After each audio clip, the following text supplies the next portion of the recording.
All right, everybody, why don't we go ahead and get started? Thank you all for coming out this evening. My name is John. I'm the Vice President of the Prince Edward Historic Society. Thank you all for coming out to join us on this very dreary kind of fall afternoon. I think fall is definitely upon us now. Why don't we begin by saying the Pledge of Allegiance? Could have everybody stand? I pledge allegiance to the flag of the United States of America and to the republic for which it stands, one nation, under God, indivisible, with liberty and justice for all. Excellent. Thank you all. You all can be seated. Do we have anybody here for the first time? Welcome. Welcome. We always like new people showing up. Everybody make sure, and another one back here. Fantastic. Welcome. We meet every month, and we always love to have new people come and join us. So welcome to you all. Our meeting for next month is actually going to be one that I've been working on that I'm very proud to present to everybody. It is going to be on bizarre local tales of the paranormal and supernatural. So just in time for Halloween, I'm going to be sharing such stories such as talking about the venerable ghost of Hampton Sydney and the tragedy at Cushing Hall. There's also a couple of Longwood scholarly spirits, like Longwood's theater ghost, that we're going to be talking about, and also some local legends of monsters and some mysteries and mysteries of the unexplained.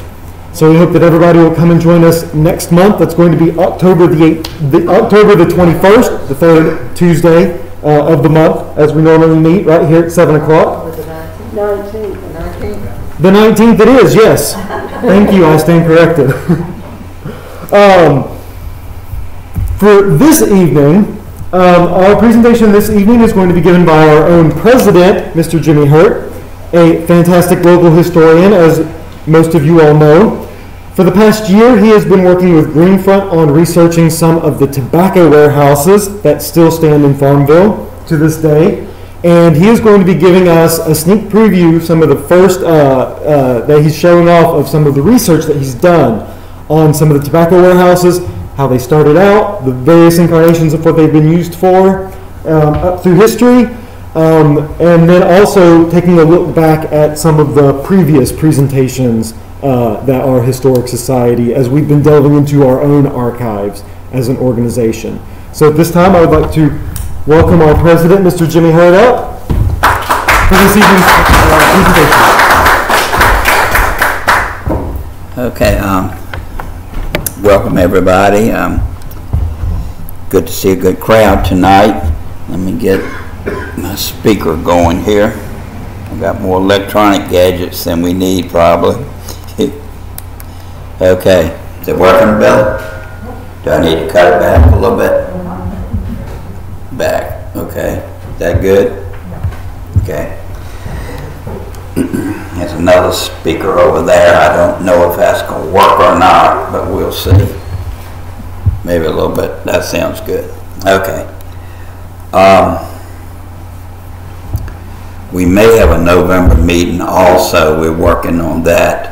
We normally don't meet in November and December, but since we missed so many meetings the first part of the year, we're considering a November meeting, but we'll get to that later. So on to the subject we're here for tonight, the tobacco warehouses. About a year ago, I guess it was, I was summoned down to the office of Dickie Crawley and Den Crawley's by letterpress, and so I got there, and I think they thought I knew all the history of all the warehouses when I got there, because there was somebody there to write it down, a secretary, and then they had another lady that wanted to record what I said. I said, sure, what's going on? So it turns out that Dickie and Den had an idea that they wanted to possibly turn that end of town into the Farmville Tobacco District. Just an idea they were contemplating. So the reason I was called in, they wanted the history on the old tobacco warehouses. So I said, sure, but I don't know it tonight. Give me some time to research it. And I'm thinking, you know, 8 or 10 warehouses probably, maybe a few more. So I left there thinking this is going to be a piece of cake. And it turned into, it's been almost a year now I've been working on it. And as I will tell you in the presentation, I found approximately 30 different lots in Farmville that were at one time or another a tobacco warehouse or a tobacco processing plant. Plus, the deeper I dug, I got into these other spots, probably 7 or 8 more spots that were actually what I called tobacco related, and I'll get into that in just a minute. But that's how we got started with this project. Just a picture, somebody with the drone took a nice picture, and we're right here where that star is. We all know we're at the train station, and look at all the bricks downtown. But mainly within this photograph, pretty much these 30 locations that I found are within this picture. And of course, we're all familiar with these right along the bottom part. But like I said, when I said there probably been 50 tobacco warehouses in Farmville, well, how could that be when there was only 30 lots? Well, what I found was on those 30 lots, a lot of the tobacco houses burned down and they had to rebuild them again. Some of them were actually torn down and rebuilt.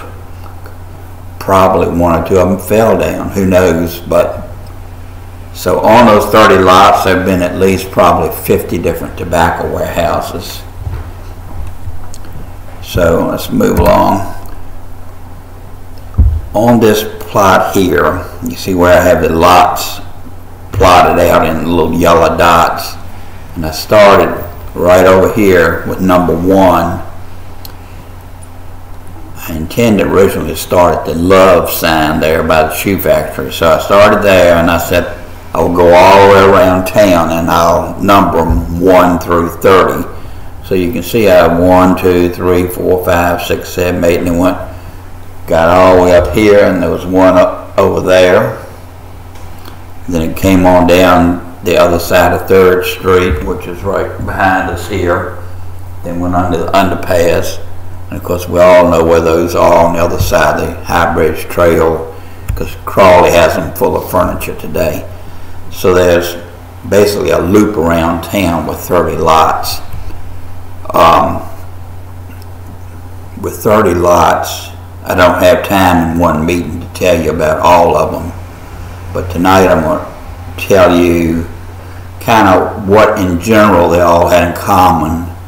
And then I'm going to tell you about one Pacific warehouse in this meeting. That'll be the old shoe factory building. In future meetings, I plan on telling about 2 or 3 other warehouses in each meeting, and maybe one day we'll have talked about all of them. But 35 locations around town associated with tobacco. I've got a lot more slides than we have time to talk about in 1 hour, but I'll move along. And this map, see the little buildings marked in green stars? They are places where there were buildings that I called support buildings, or they manufactured things that the tobacco people needed. And a lot of them were actually owned by the same people that owned tobacco warehouses. They were fertilizer plants, wood products plants. Basically they made pallets, wooden boxes, and hogsheads, which are barrels that they pack the tobacco in. So that they are actually considered part of the tobacco history too. So I plotted those out, and as you can see, 13 was right, probably 300 feet from right here, right at the bottom of Grace Street. Go right up that street there, and half a block down, it was a Dunnington's fertilizer plant. This one here is right on High Bridge Trail. It's right by the farmer's market. That was a cooper shop. I'd never heard of cooper shops before. I'll tell you about them in a minute. Cooper shop right here at this Green Star is a red front grocery building. Most of you know what that building is. Over here on Virginia, over here near Virginia Street, South Street, where the old A&P, it was wood manufacturing place there. They made the barrels, and possibly at that time it was a Venable Wood Company, but I think that may have developed into what later became the Buffalo Shook later. But we'll talk about that again in a minute. Over here on Venable Street, there were 2 or 3 cooper houses. They're right there, and there was one also across the street, which is now like a drive-in bank there. But we'll come to all of that in a minute. So I put 7 old locations for cooper shops, and since I made the slide, I've already run across another location. But like I said, I never heard of a cooper shop before. But this is, it's basically a carpentry shop. And they took their slabs and they made these big barrels. There's a cooper shop that somebody's kind of made as a display. This is a detailed explanation of what cooper shops are. Basically a carpentry shop that made barrels. They made these giant barrels that held anywhere from 1,000 to 1,200 pounds of tobacco, and they had these contraptions where they could mash the tobacco down into the barrel so they could get all they could get in there to ship it. So basically they were shipping containers for tobacco that had been processed. This is actually a picture that Ray Gaskins found and I used, showing 3 of these barrels sitting up on what they called a dray, a wooden wagon. This picture was taken right over there. The photographer was probably standing where Newman Tire was, looking back at the old Farmers Co-op. So this mud area is actually 3rd Street, and that's how they hauled the barrels around. Of course, they were taking the barrels after they had processed it. The barrels either went over behind Charlie's restaurant and went down that steep hill and were loaded onto bateaus, which carried the processed tobacco down to Petersburg, Chesterfield, and onto boats shipped to Europe. But also later in history, Charlie's restaurant parking lot was where the train cars would pull up in, and they would load the tobacco on a train once we got train service here.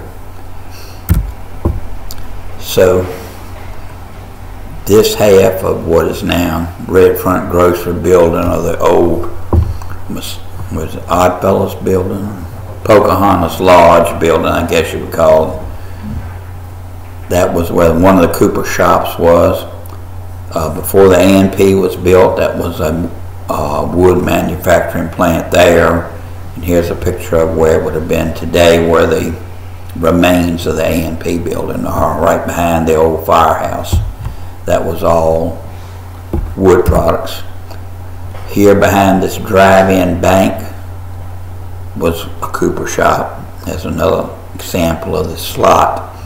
And where they just built this building at Longwood, there used to be a building there called the Rice Manufacturing Company, named after Mr. Rice, not the town of Rice.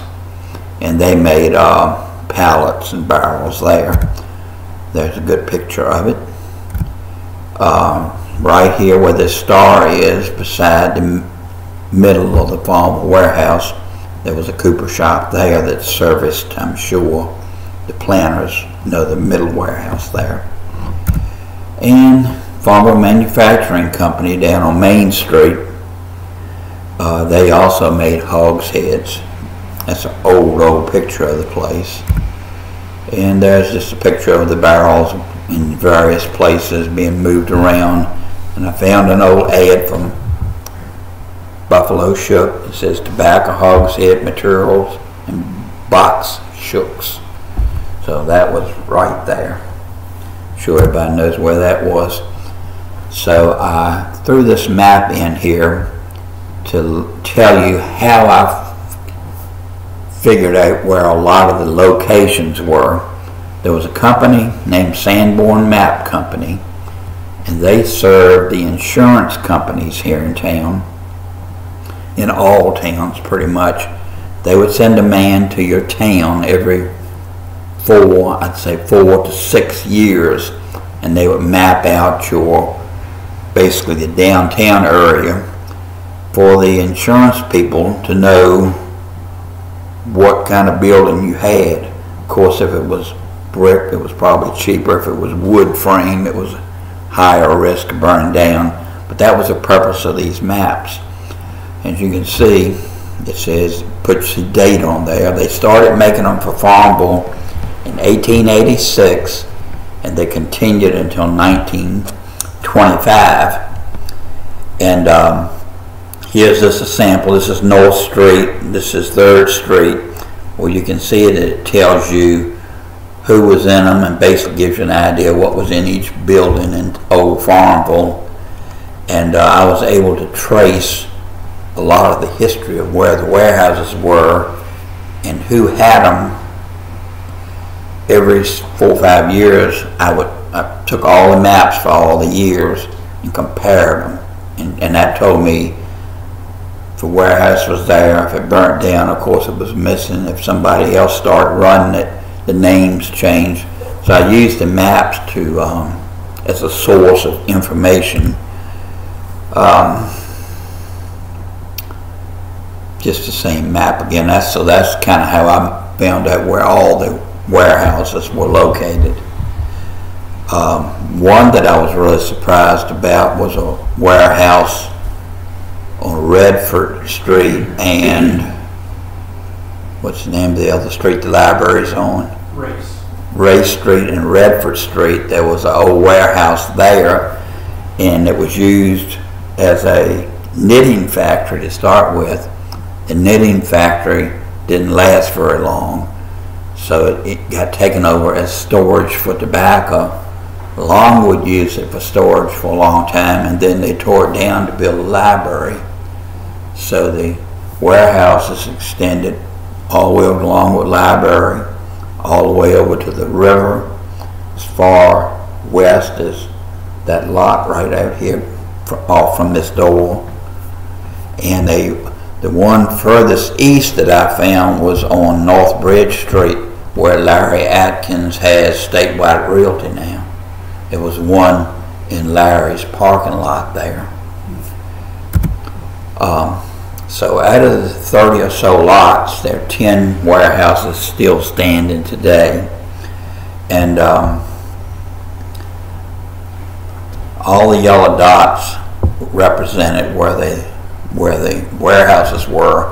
Well, I put green stars where the remaining warehouses that are still standing, and then you see that's 10 stars. So now they range from the one right through that window there, which is now a brewery, and the lofts, and that's the westernmost. And this one right here is down on the corner of 2nd and South Street, and that was the old Newman Chevrolet body shop. I asked Dickie Crawley if that was a tobacco warehouse, and he said, no, I own that. Well, I found out later there was a tobacco warehouse. So I had to go back and tell them you were wrong. But anyway, out of the 30-some lots, only 10 really have are still standing. So I'm kind of tell you about those 10. The oldest warehouse, and it dates back to 1798, is appropriately named the Old Warehouse. And that's the warehouse where Charlie's Restaurant's in the back part of. And the latest or the newest warehouse was the Newman Chevrolet Body Shop, which is pictured here along the bottom. I had no idea that had been a tobacco warehouse, but it was built in 1926, fell over into 1927, and that was a local attempt to have a bright tobacco warehouse, and that lasted about 2 years, and it didn't go over well from what I can see. So then Mr. Newman, who owned the Chevrolet dealership across the street, started renting it, and I think he rented it for about 8 years, and then he ended up buying it and turning it into his body shop. And now Dickie Crawley owns it. This is one of the ones that's still standing. It was originally called Venable Warehouse, and of course now today we have it as the Highbridge Lofts and the brewery around on the backside. When we were all young, this was the Farmville warehouse, or the middle warehouse, and that was over on North Street. Recently the town has knocked down most of it, and what's left is for town use, and they're using it for the for the produce market 1 day a week. Edwina Covington over here tipped me off to this. It was a sales floor, and you can tell a sales floor from say a tall factory like this one right here behind us. The sales floors were generally 1 story only, and they had skylights in them. You want to tell them why? When you sold tobacco, all artificial light was turned off. It could only be graded and sold by the natural light. So bright sunny day, you had one color tobacco when you graded it. Cloudy, dreary, rainy day like this, you had another color. You were at the mercy of Mother Nature. So when I looked at all these maps, they tell you how many stories each building was, so it's fairly easy to tell the sales floors from the processing plants. This one was a surprise to me. This was originally a wooden tobacco warehouse here, and it is one of about 10 that burned down in 1898. They had a big fire and burned a whole bunch of them down at one time. They built this building back in 1901, and in approximately 1950 to 1952, they came through Farmville and widened 3rd Street. So the front of this building, they had to take 15 feet off the front of that building. So next time you're riding by there, look at the bricks down. You can see how they're different colored bricks. They just chopped the front of it off. Probably Robert Taylor handled that building, I think. But it's 15 feet narrower now, and if you look at this side of the building over on the right, the windows at the top are curved, and so are the ones around back. But when they rebuilt it in 50 to 52, they put square windows in there. And I think at the same time they put retail space along the bottom. And I was surprised to find out that Taylor Forbes Equipment Company was in that whole lower floor at one time. They had Taylor Forbes Equipment in that building, and over here on the other corner to the right, Jimmy Forbes had, what was his name? Taylor Forbes, what did they call it? Can't remember the name of it. Upstairs. Taylor Forbes. Upstairs in the building, they stored hand crank telephones. Yes. And when Watts Construction Company got the contract to take the building down that the bank owned at one time, their contract was to take it down and dispose of everything in it. It probably had a couple of hundred hand crank phones still in the original boxes. And of course the bank wanted to claim them, but it didn't work. But anyway, on the right-hand corner where it's the parking lot, it used to be the Dodge Plymouth dealer, and that was Jimmy Ford's, and Carter's I think were tied up in that too. Right. And then on the left, on this side, they had the tractors and all the farm equipment there. Of course, later they moved up on top of it, East 3rd Street Hill. But I checked with the Carters, and they said, yeah, that's right. But moving on, Farmville Wholesale Electric, again, right down the street here, one level, skylights in it, I bet you. If they haven't covered them over with tin, I haven't looked. But that was a sales floor too. And since 1976, Farmville Wholesale Electric has been in there. I call it the lamp store.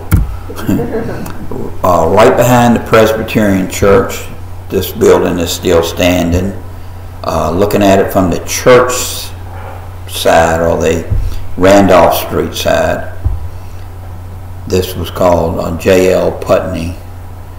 And I believe this is the 3rd building on this site, maybe more, but I know in 1898, a building burned down there in a big fire. And then in 1924, it burned down again, and this building was rebuilt after the 1924 fire. Of course, you can see it from the other side off of North Street, and it's probably the most distinctive now because of those windows that were turned into murals. So that is one of the old processing plants that's still standing. This big building right here, today it's called the Dunnington, well, for a long time it was the Dunnington Tobacco Company. Here it is again right here. There it is right there. And the interesting part about this building is it's sitting actually on 2 tobacco lots. Let me see. Here it is on one of the old town maps.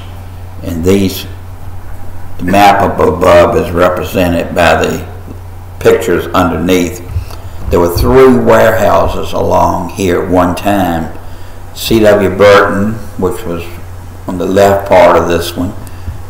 Dunnington was right in the middle, and he had a T-shaped building at that time. And then down here, right here where my cursor is, that was R.S. Paulette, and he had an L-shaped building. Well, in the big fire of 1898, all 3 of these burned to the ground. The next day, I believe it was, after the fire, C.W. Burton dropped dead of a heart attack. I don't know if it had anything to do with the fire or him losing his warehouse. Nobody really knows, I don't think, but he passed away, and his estate sold the empty lot with the remains, I guess, to Mr. Dunnington. So when Dunnington gained possession of the real estate, he then built this long building which spanned 2 lots. And then Paulette built pretty much a square building when he built it back instead of this oddball shaped building. There's a lot of misinformation floating around about all these warehouses. I corrected the Chamber of Commerce about a year ago. They had put out a pamphlet on the internet site that said all the tobacco warehouses burned down in 1898, but the Randolph warehouse down here did not burn down, and the shoe factory building hadn't been built yet, so it couldn't have possibly burnt down. Do they know what caused the fire? Yeah, where Taylor Forbes, Dodge, Plymouth dealer. Now it's like, well, just recently it was a Wachovia drive-through parking lot. Now I think it's a private lot again. There was a warehouse on that lot, and the hardware company, I think, stored their dynamite, gunpowder, and so on in there. And I think it was on January the 2nd, late at night, the thing blew up. And it shot fire sparks up. The wind was blowing from 3rd Street over to the river this way, and it blew embers in the buildings that had tar roofs or shingle roofs, maybe in wood. Anyway, the ones that were tall and were flammable, I think it was 10 of them that burnt down. But the ones that were like 1 story and they were able to climb up on, like the old Randolph warehouse for an example, they were able to get up on there and knock the embers off or stomp them out and save but the real tall ones, they had no equipment to get up that high back then. So the thing just shot sparks from the corner of North Street and 3rd Street, and it went all the way over to about where Post and TV is. But the river stopped it from spreading past the river. But that's how a lot of them got wiped out. And Ray Gaskins has written about a 3-page article on that in the Farmville Herald, and I have all of that, and maybe one meeting I'll talk about that. It's very detailed. But anyway, I just tell you how it was 5 warehouses and it became 4, which we still have today. What are prizeries? Huh? Prizeries. Okay, you want to tell them, Edwina? I don't know as much about prizeries because by the time I got into the tobacco with my husband, you packed it at home on baskets. But the prizeries, like you were showing earlier with the hogsheads, once the tobacco had been processed and perhaps recured at the factories, then it was packed, bundle by bundle down in these hogsheads, and then they put that extreme weight on.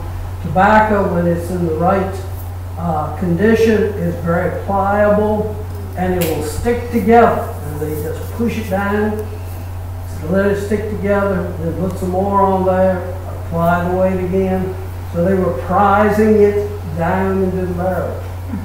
Yes. I had to learn a whole new vocabulary when I was studying all this stuff. I didn't know what a Cooper house was. I didn't know what prizery was. I didn't know the difference between bright and dark tobacco. I have to tell one amusing one. Edwina was absolutely correct on the lights that you would see in the ceilings of the warehouse. If you go in Greenfront restaurant, not Greenfront, Charlotte's restaurant down, you'll see the tins in the ceiling where they cover those skylights. Mm-hmm. The original skylights probably were at least 1/4 of an inch thick and had woven chicken wire inside of the glass. So if they should break, they wouldn't shatter and fall on the head. But as a kid, I worked at the old warehouse in Christmas break 1964-65 for Mr. Hubbard.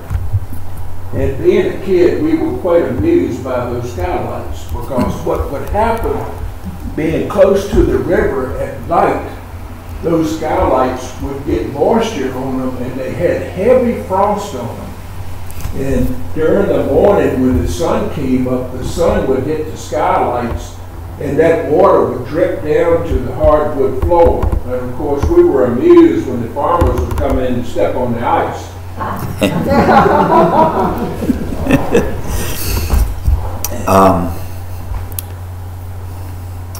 I've got to remember what the next.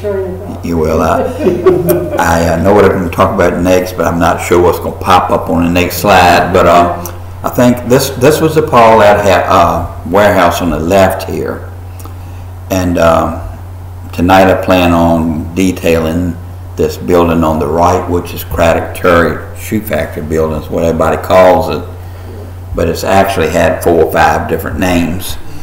But before I get into telling you about the building here on the right, I'm going to tell you each warehouse kind of had a cool history to it.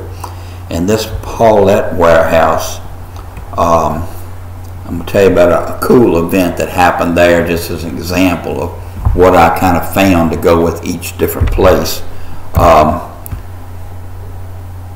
Anybody know what happened on First Street here on the left area or around behind that warehouse in 1992?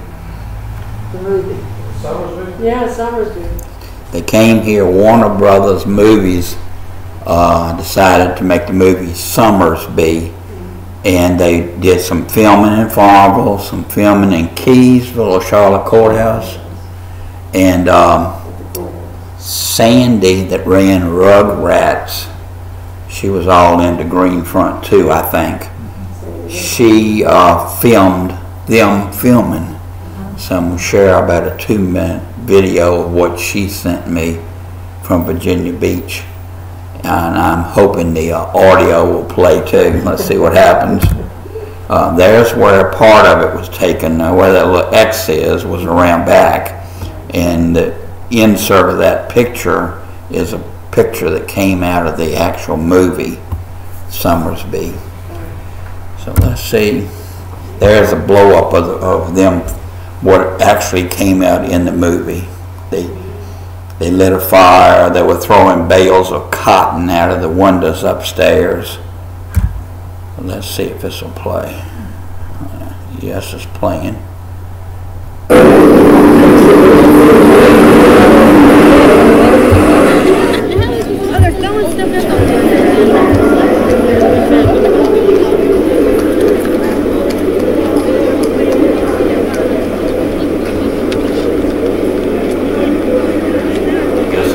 Cotton bales come out of the windows and then upstairs. There you go. Everybody get back.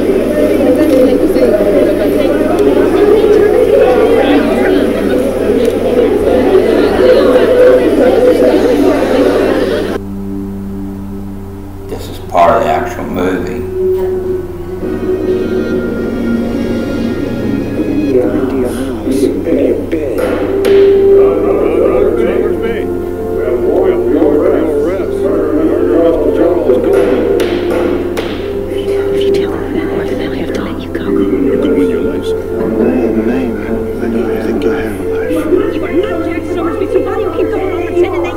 How do you know I'm not? I know because how do you know? I know because I never loved him the way that he loved you. Richard Gere, Jodie Foster.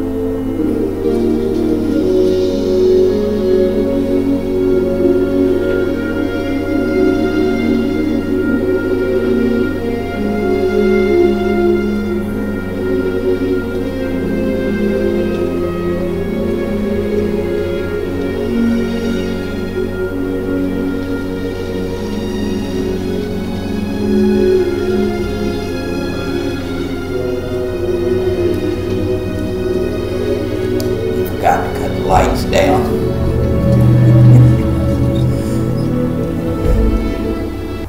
Okay, so there is the actual part where they filmed around back, and that was the most thought of part of the movie that everybody thought, all that filming and we only got 20 seconds out of the movie.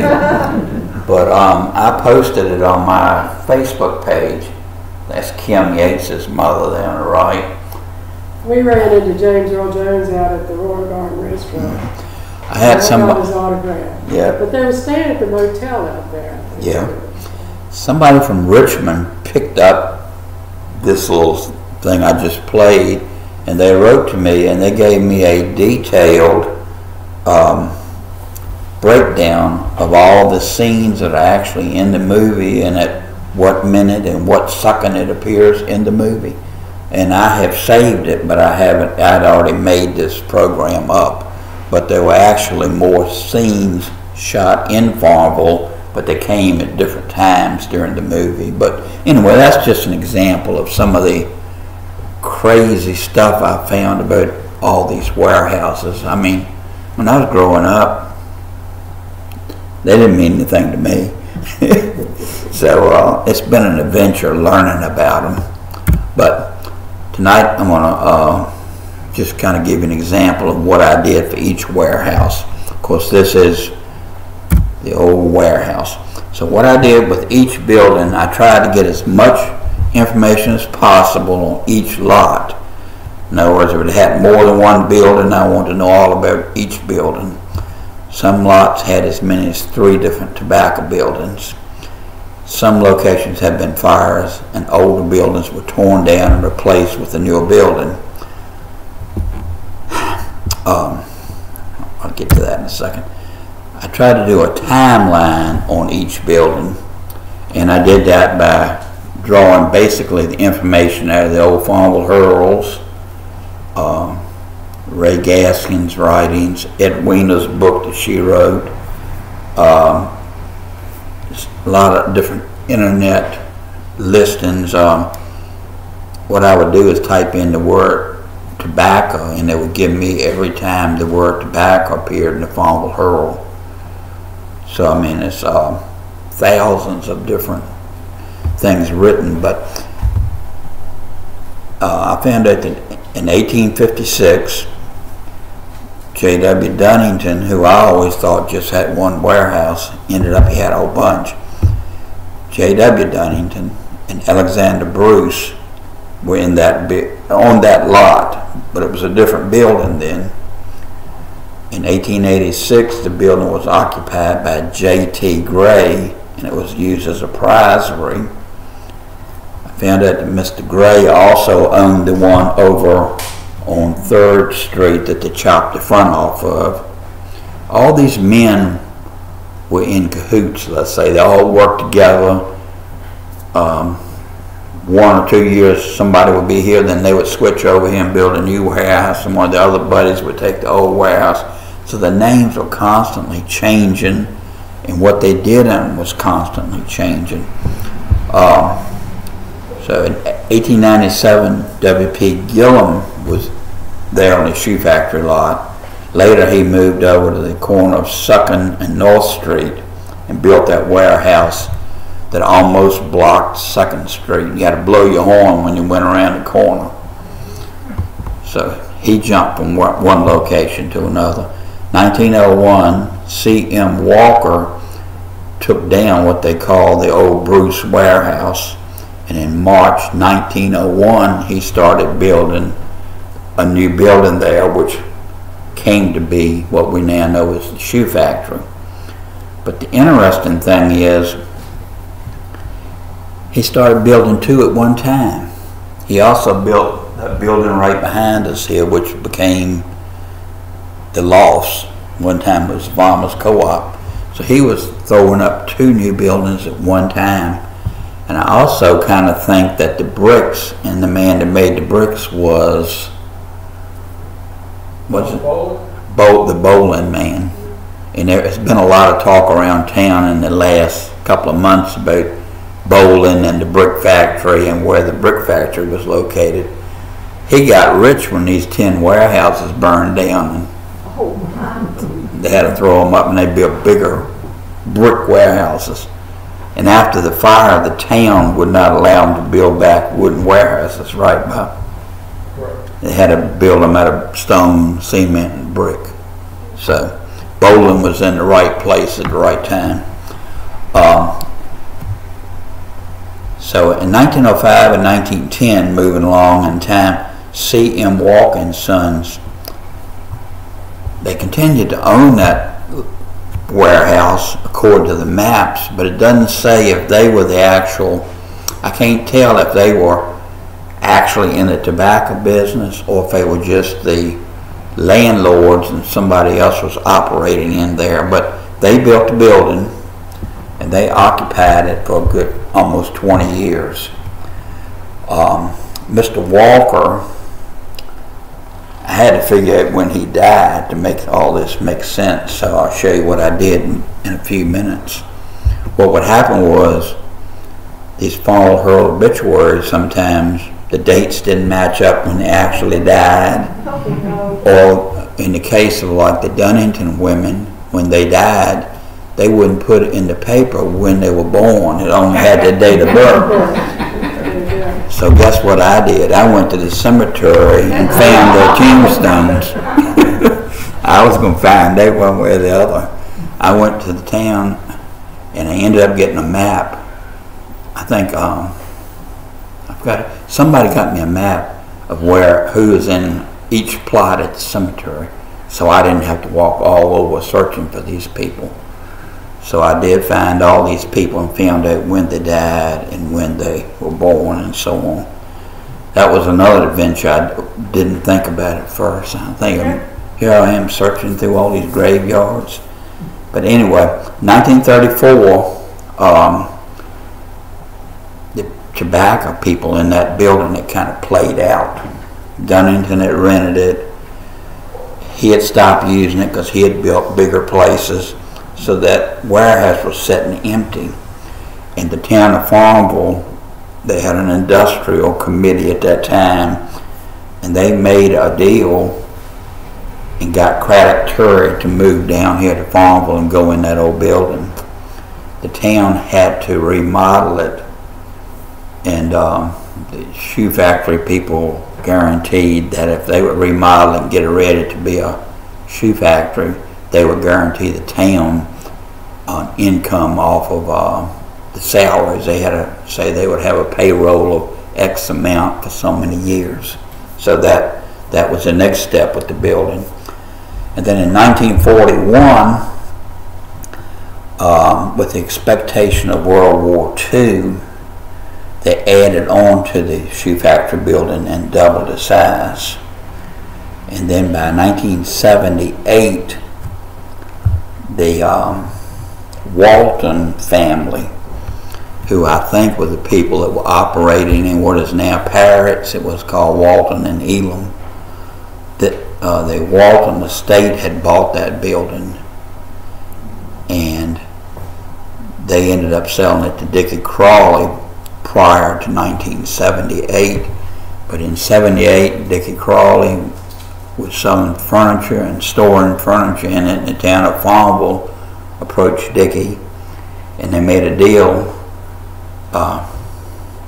Dickie would trade you the shoe factory building for the building over on North and 2nd Street, so they swapped it. So that's pretty much all the transactions that I could find in the timeline. So each building I looked at, I was looking at the footprint of the building. And as you can see, this was the building that was built in 1901, which we now call the shoe factory.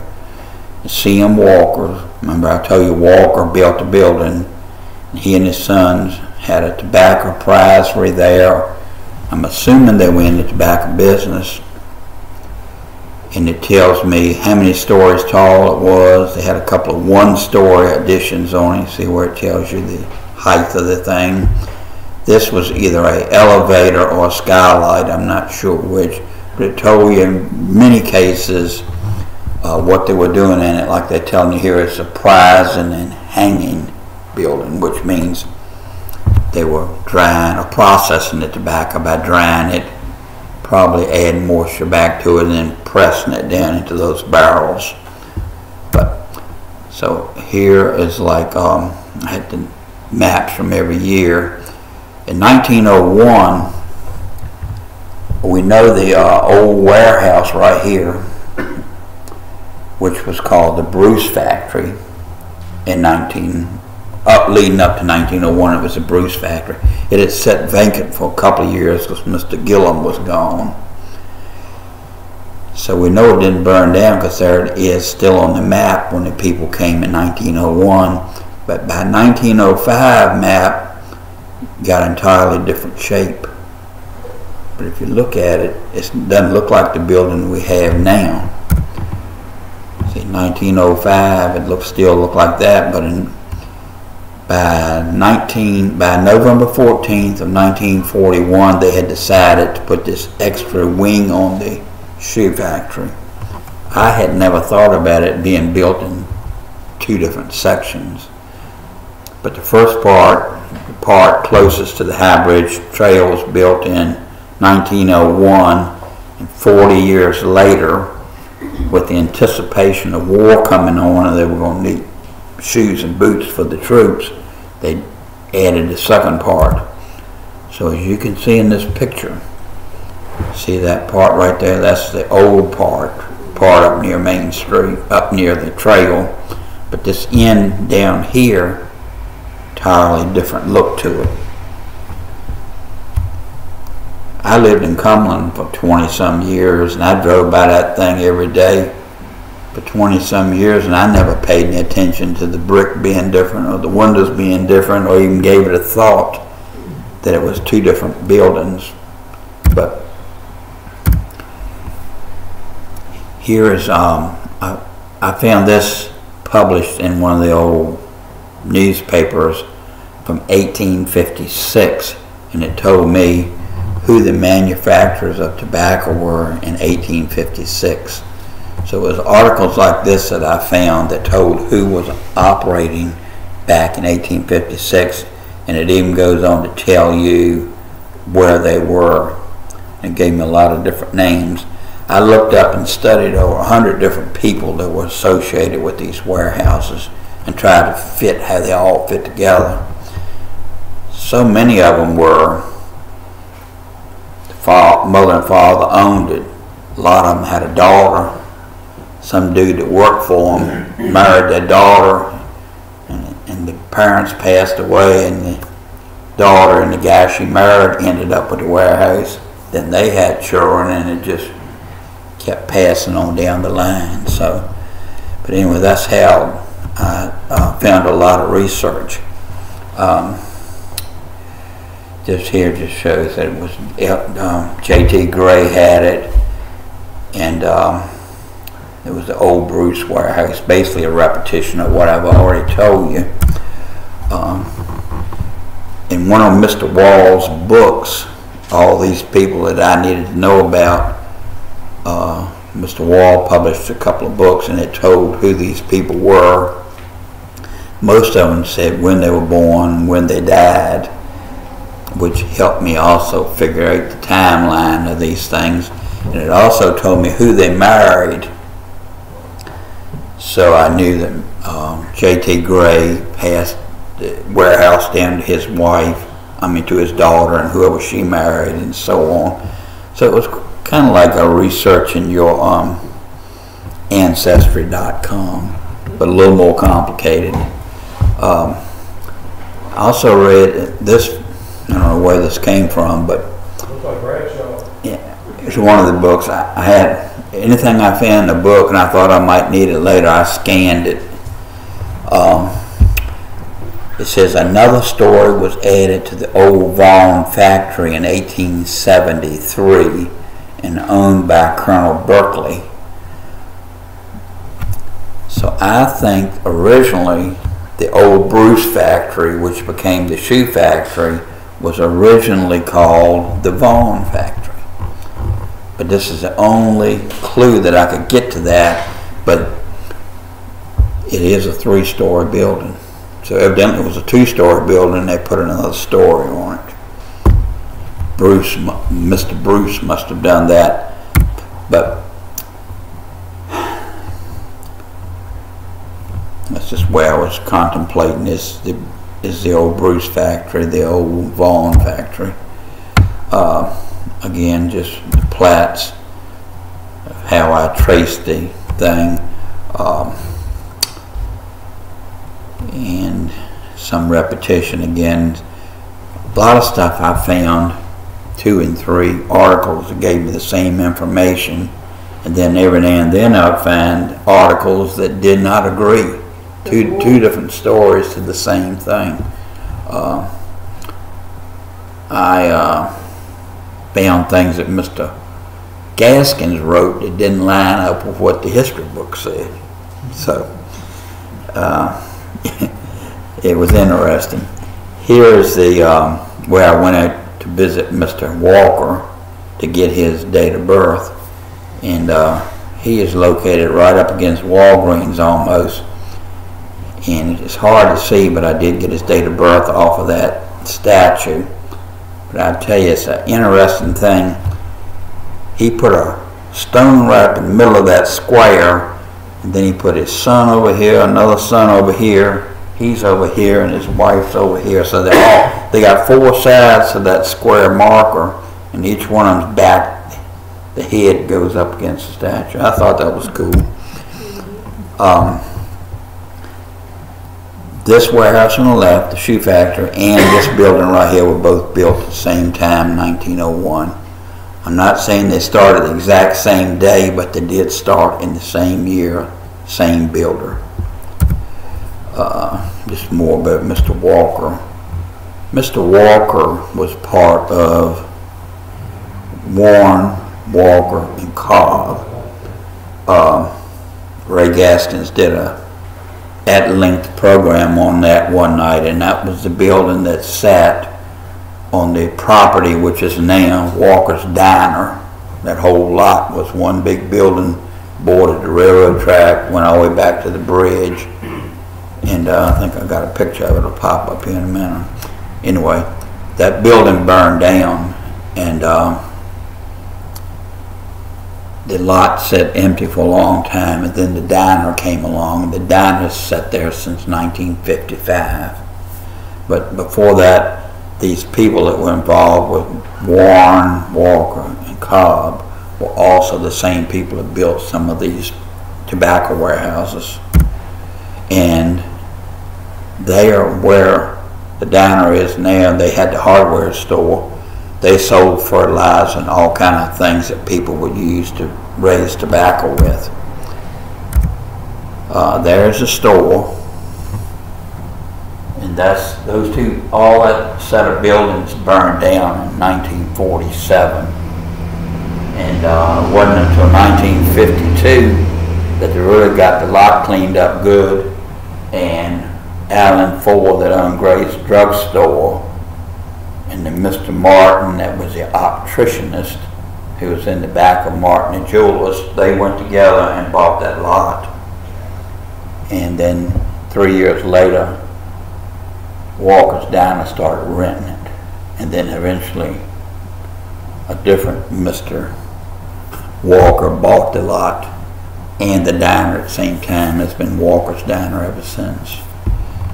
That's another whole story. Is that where Farmer Supply was? Farmer Supply was, that building was in, I think, 3 sections, and as far as I know, the Farmer Supply was down towards what was the stag room end. And then when that thing burned down, Mr. Weinberg moved over to where Susie's Antiques was, and then later he moved back over on the corner where Sleeping Bee is now. And that corner is famous for fires. The Sleeping Bee building burned down 4 times over the years. But I'm moving along through that. I found this writing. It says, Charles Rawson, manager of the Farmville plant, made a presentation on behalf of Craddock-Terry. He said the original building was constructed in the 1880s, but we know it went back way before 1856. So that, you know, like I said, there's a lot of misinformation floating. And then he says it was converted in 1934 to a shoe factory, and it was still being built in 1942. But the other interesting part is, Charlie said, the new addition, the addition down by the river end, was built using the brick from the old High Bridge. So that's been another contentious argument for years.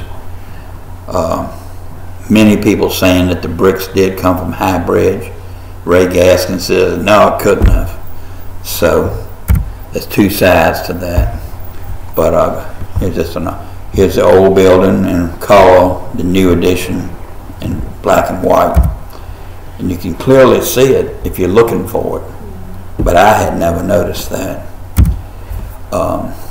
Just more of the same information. Again, it says less than 3 weeks before Pearl Harbor happened, construction began on the expansion of the Craddock-Terry building. Everybody agrees on that. This goes on to tell about the importance of the shoe factory's production. At one point was 75% war-related materials. They were making boots and shoes for the Army and the Navy. Just a picture there of the original building compared to when it was two buildings were built together. It's interesting to note too that the same Charlie Rosser, after he retired from Craddock-Terry, and when they closed their operations, opened up his own shoe company here in town in the old Newman Chevrolet building, Which was a tobacco warehouse. which was the tobacco warehouse that Jimmy's talking about. Yeah. So I collected all kinds of Farmville articles about Craddock-Terry, and I'm not going to go over them all, but it tells about how they guaranteed a monthly payroll, evidently of $10,000 a month. They had 150 employees. Let's see if I can find one I wanted to see here. And they trained for 3 weeks, the workers. For Yes. free. That's how bad they wanted the job. You worked for free for 3 weeks. Yeah. In one of the articles I read that one of the very first employees at the shoe factory was Waverly Putney, who later went on to head up the local industrial development committee in Farmville. But they quoted him in the Farmville Herald as glad to get the job there, and said, "At least I'm inside and out of the heat and the rain," like he liked working there. And he went on to own Putney Mechanical Company and Putney Plumbing and Heating and so on. He created quite a reputation during World War II because of his service to the country. Yes. As well. He told me one time that he, as part of his military service, he went places and built bases and airstrips. He'd get there and you had to have them up in so many days. I also found, digging around, that in 1875 we had our first shoe factory in Farmville. It was owned by G.R. Bickers, who opened a shoe and boot factory in Farmville. Doesn't say where it was located, doesn't say how long it was operating, but also it mentions in the same article J.M. Johns Jr.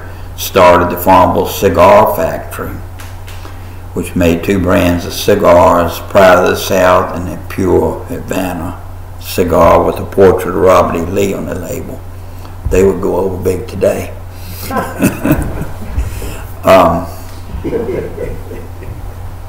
Does anybody know if J.M. Johns or J.M. Johns Jr. was the same people who started the first phone company? I wondered if they were related to Melville Johns. He and his brother started Johns Equipment Yes. Company, and they were from Buckingham, the Yes. secretary. Yes. And the phones ended up in the building that Jimmy Forbes was in. And as far as I know, the first phone company was around the corner. Right across where the shoe shop Yes. was in my lifetime. Yes. Dove's Shoe Shop. Yes. So I think all that was kind of together. Just more things about the shoe factory. The first pair of shoes that were made in that building went to Bob Catlin. That's Ruth Catlin's father, and he was the town manager. And I contacted her and asked her if she knew where those shoes were.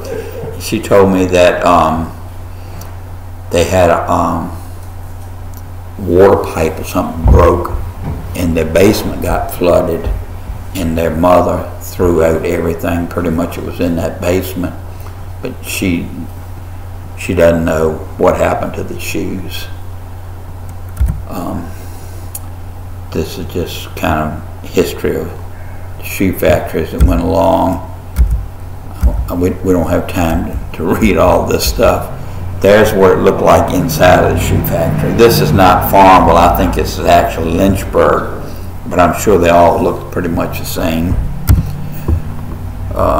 When the shoe factory opened up, the town bent over backwards, giving big meetings and banquets, and it was a big to-do. Paying jobs year-round for the town of Farmville. It was a good thing. the hub was granted the contract in Farmville to sell the shoes they made at Craddock-Terry. I guess that was a big deal for the Weinbergs. That was the building they were in, just some old hub stuff. That's probably your picture, Bob. The Hub department store, like all the other stores on Main Street, were anxious to get your money when you sold your tobacco. And I can remember when we were in business, people would come in there with checks for $1,000, $2,000, $3,000 and want you to cash them. Well, we weren't going to do that when you bought $10 worth of groceries. That wasn't our deal. But the Hub constantly advertised, radio and newspaper, we'll cash your tobacco checks. And if you think about it, the Hub put a back door in their building, so when they got the checks at the warehouse behind there, they would come right on in the Hub, cash those big tobacco checks. And one reason Mr. Weinberg did it was he financed a lot of people on their purchases, and once a year they would come in and pay when their crops came in. Yes, LD. It was a captive audience. Edwin will tell you, being raised on the farm, when the tobacco was being processed at home, you would come to town and the first thing you would do is bring a truckload of tobacco. Unless you came here first and got your baskets. If you didn't, you'd unload your tobacco in the baskets. But then when you went back home again, you took your tobacco basket, which was this big and relatively this deep, and they were made at these same wooden plants here in town. That the farmer would take the baskets back home and pack the tobacco after it had been properly seasoned and cover it up. And of course, the tobacco warehouses here loved it because they didn't have to unpack the tobacco for you. The farmer had already done it due to their generosity. Mr. Weinberg loved the farmers, and so did the other merchants in town. Emmanuel's brother Dave was one of the first people you would see in town. And a typical farmer, the first thing they would do when they sold their tobacco, before they did anything else, is they made sure that they were covered for the next year's crop, which was seed and canvas and fertilizer and so forth. And before you would leave town, you'd have all of those items. Then Mr. Weinberg, Daniel knew that if you had $1 left, Christmas is in 2 to 3 weeks. And if you had any money left, then you would buy your Christmas when you were in town. He was going to get it. Yes. Just some stationery from Craddock-Terry. The one downfall of that building there on the right was that it occasionally flooded. This is the picture of the worst flooding that happened there. That was June of '72. But quite often it wasn't unusual every 5 or 10 years for water to get in the basement, disrupt the shoe factory for a while. By the time this picture was taken, I think Greenfront was in there then. I'm not positive. I can't remember. No, they didn't get that building until '78. It was still a shoe factory. It was a shoe factory at the time. They Yeah, got that's right. flooded in the next flood on August 19th. Was it Camille? Camille was '72. 72. Yeah, so Agnes was 72. Agnes Camille was 69. that's right. Agnes was 72. That's right. And it was We August didn't have that 19th. much from Camille. And the water came into this building. It also went as far as the not Medco, Super Doll and all that. Silco. it went to Silco where Because his arm Davis's was was. Yes. And then Dickie Crawley lost a lot of stuff, and he actually Yeah, brought yeah. carpets out and spread them in the streets here to wash them down to sell them. Yes, we have pictures of all that. Yeah. Fran was 96, I believe. Yep. Moving along. This is just an old picture that came from the JC calendars. And you can see in this picture that I don't believe that the addition had been added on to the back side of that building yet. I figured that was about 1935 based on the cars and so on. What do you think, Gene? What year are those cars? Yeah, and it doesn't look like the addition had been built on then either. Here's a picture. I think the highway department took this. I guess they were, I don't know what them putting sidewalks down looks like. Anyway, in this picture you can see the addition is added on. Just some more Craddock-Terry stuff, more Craddock-Terry pictures, more flood pictures. That's 72 again. No, 96. That's Fran. Yep, came on back up there again. I believe this picture on the left is 96, and this one on the right is 72. See the date? So, but it was always something there with the water. That's a pretty picture, so I just threw it in there. How was it? It had to be JC Christmas break, Jim. I don't know. Did you take the picture? No. That's A lot of them are Mr. Barris. You see him on the internet, Barris, all the time. He takes a lot of them. So, I mean, there's a lot of good artists right now that are posting good pictures on the internet. That's where they come from. I went around back to see about the bricks too. And it shows from the back side too, the old bricks to the left, the new bricks to the right, which I think are from High Bridge. This is a story of the town. First, the town shoe factory, when they moved out to West Farmville, they gave the shoe factory building back to the town of Farmville. That's the way I understand this article. So the town basically gave it to the shoe factory, and the shoe factory gave it back.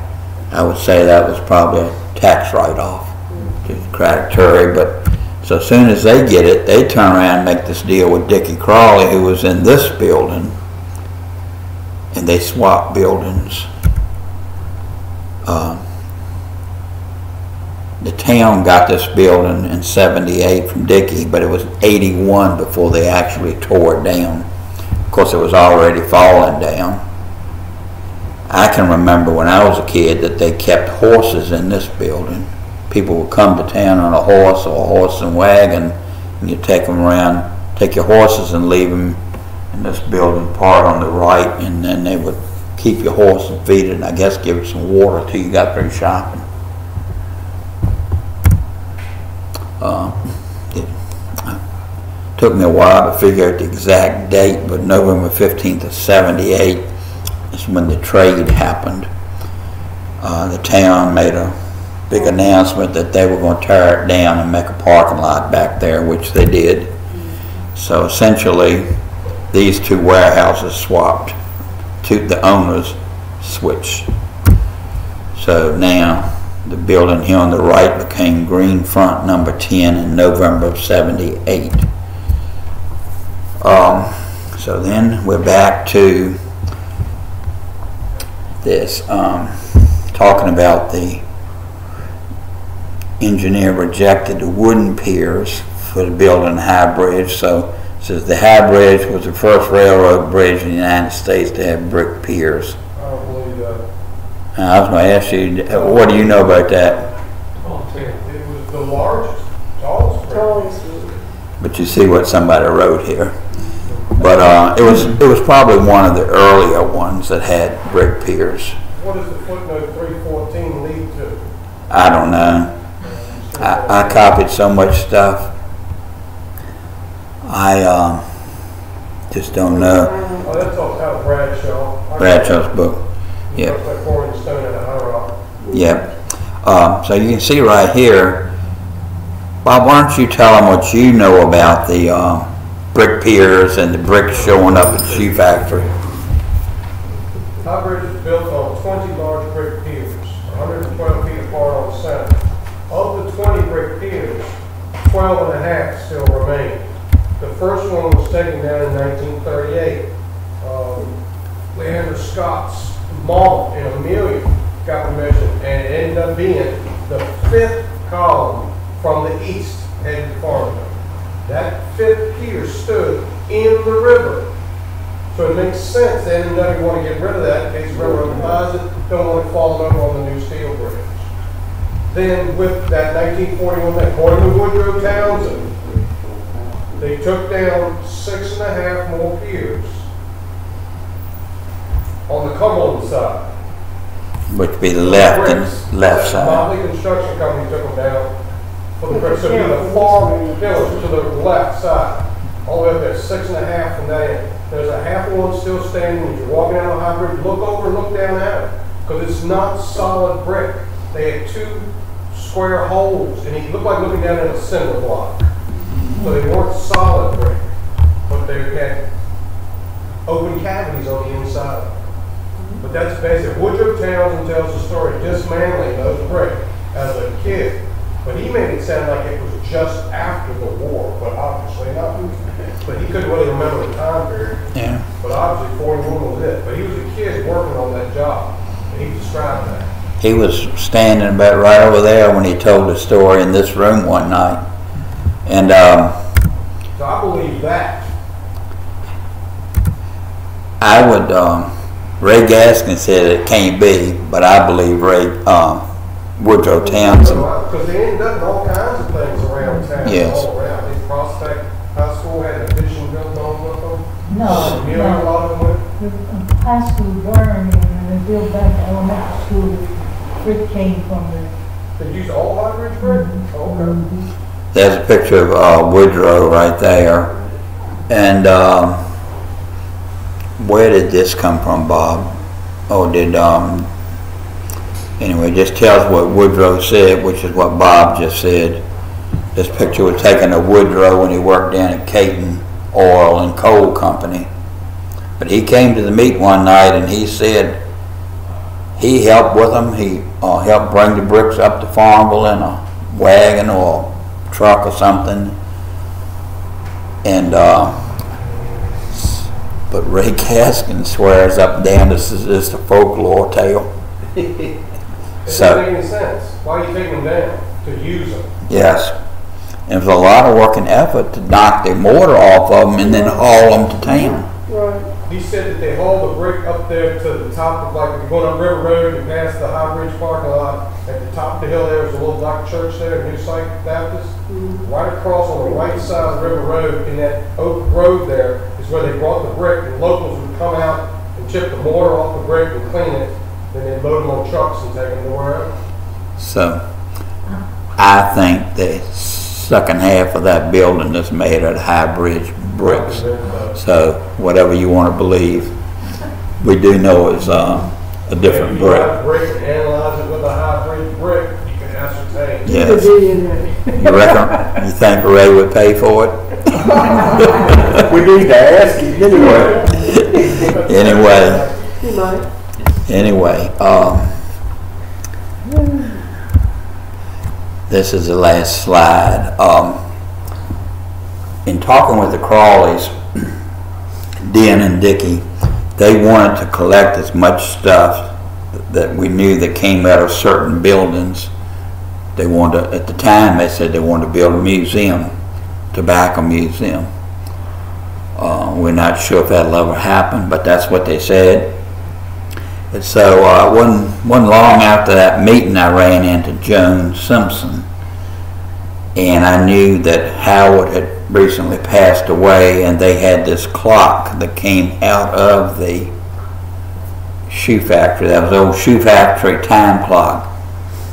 So I ran into her in the drugstore, and I said, "You want to sell that clock for some good money?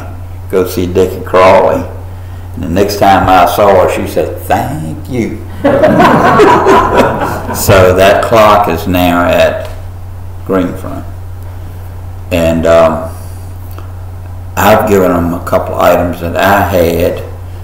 Bob has visited them with some items that he has, but they haven't purchased anything from you, have they, Bob? Well, they did purchase. They got pictures and negatives and stuff like that. Yeah. So one day there may be a tobacco museum in one of the warehouses along there where Greenfront's selling furniture. Forgot, you and I went back one day and he showed us these big pictures he had printed up and they're hanging on the wall, and I think they're related to the Buffalo Shook. Or was it Dunnington Tobacco? Most of them were taken out of that Dunnington Beach, the Dunnington little flyer for the 80th anniversary they were. Yes. I think they came out of that. Okay. So that is what I have to tell you on the shoe factory. Is any questions? You said Mr. Paulette, Mr. Paulette owned that building. What was his history, Bob? Wasn't he involved, Civil War officer and so forth? And R.S. Paulette. yeah. The one that, the Paulette that's famous is Samuel Watkins Paulette. Okay. S.W. Paulette. Okay. He died in January 1930. He was known as Farmville Red. He was the famous one. Okay. I don't know if Robert was in the war or not, but he probably was. I'm not sure. It was the old Paulette that owned the building. His name was painted up on there. It said R.S., right? R.S. Paulette. And then his son came along, and what was his name? I guess that's S.W. S.W. He had a couple of sons, but the S.W. ended up being in the crockery business. Right. He had a couple of stores around town where he sold china and pottery and stuff like that. It seemed that the boys just weren't interested in being in the tobacco processing business. So they rented their daddy's old building out to Dunnington, and Dunnington paid them rent on it every month, and that was good enough for them. And one of them was very involved with putting the statue up on Randolph Street, wasn't he? You mean Margaret? Yeah. Well, that's S.W. Paulette. Yes. Oh, yeah. Didn't they call him Old Red? The old red, right? Yes. So that He's buried up in Westview too. Yes. Big monument. So. And the town is supposed to have a perpetual memory clause for S.W. Paulette, in that on his birthday or his death, every year the town is supposed to place flowers at his grave. Jerry Spade told me there was about $1,500 in that account. With notice, I don't think the town does a thing with it. But with that, I'll close on talking about the tobacco warehouses. In the future, like I said, I'll try to come back later with another show on some of the other ones. But each one of them has a pretty cool story to it. And even the warehouse, the places that made the fertilizer and the wooden barrels and all that, they all have a cool story. The man that had the plant right over here on Appomattox Street, he made fertilizer, and Mr. Dunnington ended up going in business with him, and they called the brand Dunnington's Best or something. That guy that ran that fertilizer plant, his house was where the State Theater was later built. Thought that was a cool little touch. And just lots of connections to everything. But let me get out of this, and Benedict and I are going to both tell you about some other cool things that are going on. Benedict, I'll tell them about the movies, and then you can tell them about the website. How about that? As you know, each meeting, basically since 1997, I think, Billy has been here filming every meeting we did, just about. So I'm estimating it's between 200 to 250 filmed meetings that have been held in this room. And in the last couple of months, Billy and I, Benedict, have been talking about bringing some of those meetings back to life. So I've taken, the other day I went to Billy's and got 58 of the movies and took them home, and I've been digitizing them and watching them as I did it, pretty much. But we soon are going to start to post them on the internet, when you can go on the internet and watch them, and hopefully every month, a couple of weeks every month, however how it works out, we'll rotate the movies. And we're tentatively thinking about in November, month after next, showing one of the older movies just to show you what they're like. But I'm going to show you kind of what I've done with the movies to give you an idea of what they'll look like. Each one of them is approximately an hour to an hour and a half long, and I basically edited them. I edited out all the talking stuff like the Pledge of Allegiance and the announcements. All that's been edited out, and the movies will start with the actual speaker and they will end with the speaker pretty much. But so I've made title pages for each one of them that look like that. This is a meeting we're thinking about having next May. Did you say, Bob? Yeah, next May. Yes, and that would feature Bob Flippin, and I think he did that show in 97, 98 maybe. We're going to rerun that movie, and then Bob is going to give us an update of up-to-date what happened as young Bob Flippin and all his artifacts standing right over there. Bob did another one based on the book that Joe Smith wrote about history of High Bridge. We're going to have that sometime. Robert Taylor did a couple of shows in this room, and we have those, and he really had a lot of information. I'm glad it got on film. And here's a sample of how it would go. Of course, Robert would be speaking for an hour and a half, but it'll show you the beginning and the ending of the movie. It'll show the title, then it goes into the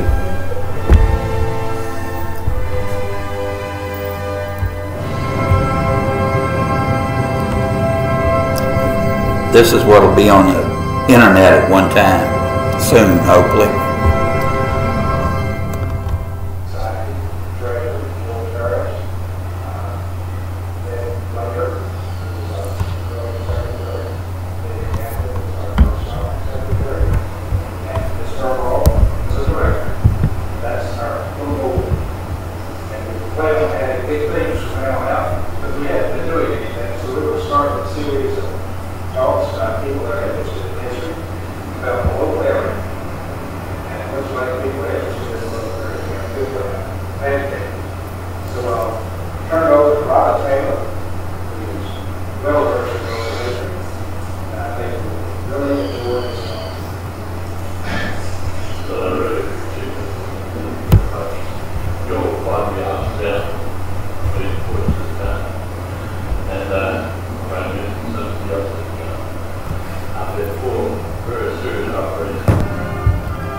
Of course, he talked for an hour and a half, then we put an end on it.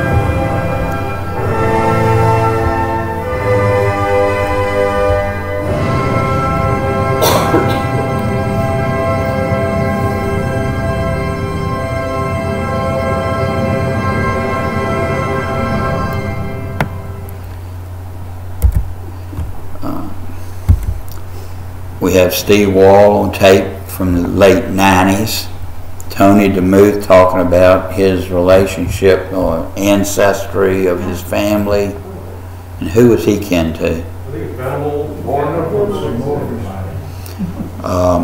One bad thing had happened about halfway through the tape. The tape must have gotten tangled up and they only got half of it recorded, but we got 28 minutes of Tony DeMuth. We have Joe Weinberg telling the history of the Weinberg family and the 7 stores that they operated on Main Street. We have Dickie Crawley giving us his family ancestry, who all they're kin to, and the little bit of history about the Green Front. Of course, this was filmed 20 years ago. One night we had here Robert Taylor, Tucker Doyne, and Jack Osmond, and I think they called it more or less open mic, and they sat there and answered questions about old history, and it's a lot of good stuff there. The movies, I can duplicate them, give you a copy. If it's something you're interested in, we do all that free. The only thing is you have to supply us with a SD tape. Not tape, but a disc, like that top left there. Yeah, a little SD card. And it has to be at least 32 gigabytes. And there to give you some idea of the prices of them. Or you could have it done on thumb drive, as some people call them. Again, it has to have at least 32 gigabytes of memory. I've been asked about putting it on a CD disc, but they don't hold enough memory to hold an hour's worth of video. So, let me get off of this. Get out of this. I think I pretty much told you everything we wanted to say about all of this. And Benedict is going to come up here and tell you about another project we're working on. Benedict. Y'all may have noticed already, but we did update the website. It's got a lot of the same type of information we had on it before. Information about the next upcoming meetings, the current newsletters are going to be on the website. Information on how to contact us. We're working on getting all of the past newsletters, linking to those so y'all can, if you're interested in seeing what we've done in the past. On top of that, there's information on how to contact us. There will be, whenever we're rotating whichever of these videos per that month, will be living on that website. And then links to some of the other movies that we're going to put on the internet. We are working on getting some of the information that used to be on the old website redone. So the monthly history type information, we're working on getting that done and getting it back up online. And then information on membership will be coming up online pretty soon. And another bit of information, tonight's presentation was recorded both by Billy and on this computer it only recorded my voice and maybe LD's and whatever showed up on the screen. And the purpose of that was we hope to, a few days or maybe a week after each meeting, we'll put up most current meeting, and people who didn't get to come tonight or they live out of town. I mean, I got people in Florida, got somebody in Chicago tonight that wants to see tonight's presentation. So each time we'll record the meeting, and then anybody that didn't come will be able to go to our website and watch the meeting live. So I'll put up, as soon as it gets up online, I'll send out a mass email to everyone. And then afterwards, once we've gotten it set up, it should be on a very regular schedule within a few days or within a day after the meeting. But this first one's going to take a little bit of engineering. So I'll let y'all know by email once that's up. And that's about all we got. We'll see if the technology works tonight and if it's recorded. Yeah. So, any questions about anything? Yes. What I'm doing here, what is that website? It's fpehs.org. Farmville-Prince Historical Society. I can write it down for you. But yeah. I'm trying to put it on, I can't type it. here are the 50-some movies that I have been working on for the last week, and Bob wanted to pick one that we can all watch together in November. Wasn't that what we said? Okay. You want to come up here closer and see if there's any particular, or did you see one that I'll go back to the top of the list. I have them in order in which they were filmed and how long they are. Okay, kind of look at those. A few of them were filmed in Cumberland, at the Cumberland genealogy meeting.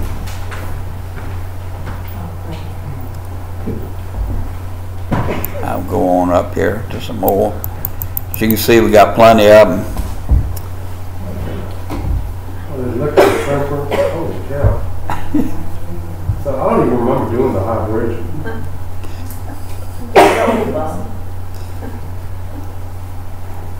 We have a lot of meetings that were done on the church histories of all the churches around here. So if somebody wants a copy to go to their church and share with that church, get me something to record it on, I'll record it for you, give it to you. Open forum with Emily Holiday and Maple Kaysen. That'd be interesting. Bring it on. Go back up. Go back up. The holidays were toned to most folks. Yeah. There's the bottom of the list. Yeah, there we go.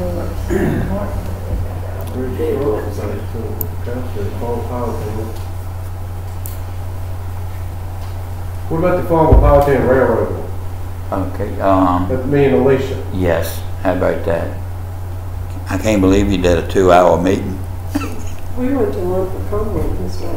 Oh my gosh, that lasted 2 hours? Holy cow, we don't want to sit here for 2 hours. Just do that. If it's good, it's worth it. Could be worse. We could have watched the one Jerry did. Open forum with Jack Osborne. You want to do the one of the forum of Robert Taylor, Tucker Doyne, and John Osmond? Wow. That was out. They're all gone.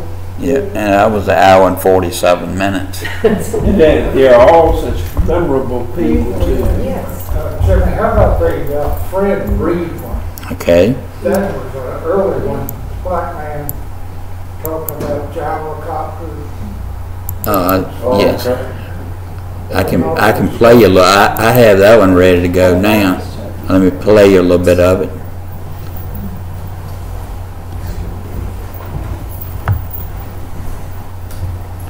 It wasn't but an hour long, too.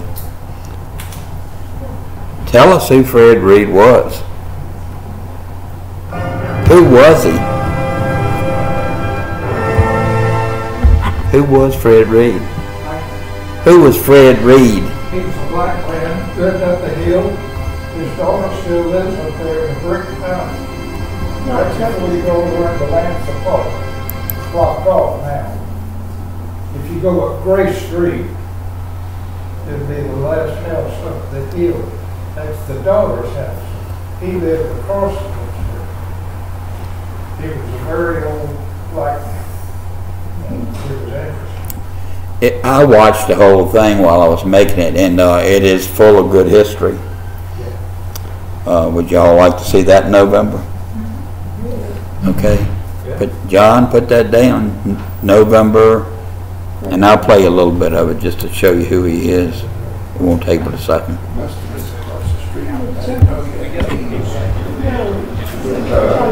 He's a volunteer there. That's another call to the face of the missing Fred. Mr. Reed.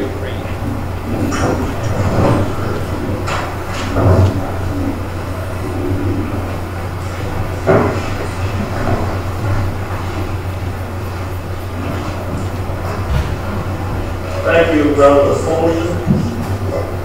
And lady here. Good evening. Good evening, ladies and gentlemen.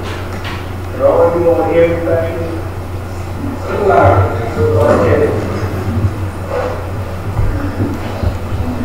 I would also like to I'll roll it up a little bit.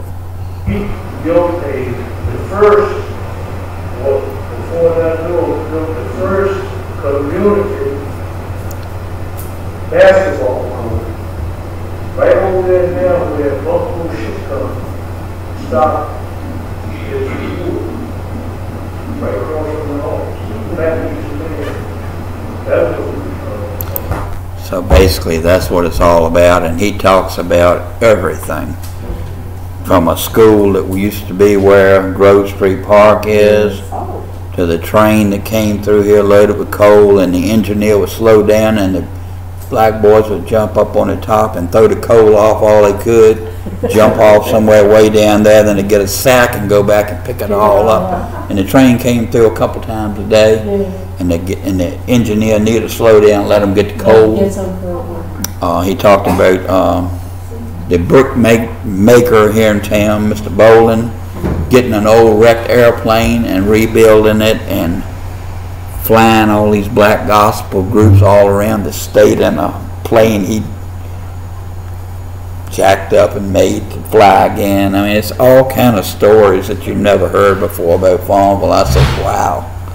So anyway, let's close with that, and we'll see what Mr. Reed has to say in November, if that works out. Thank y'all for coming.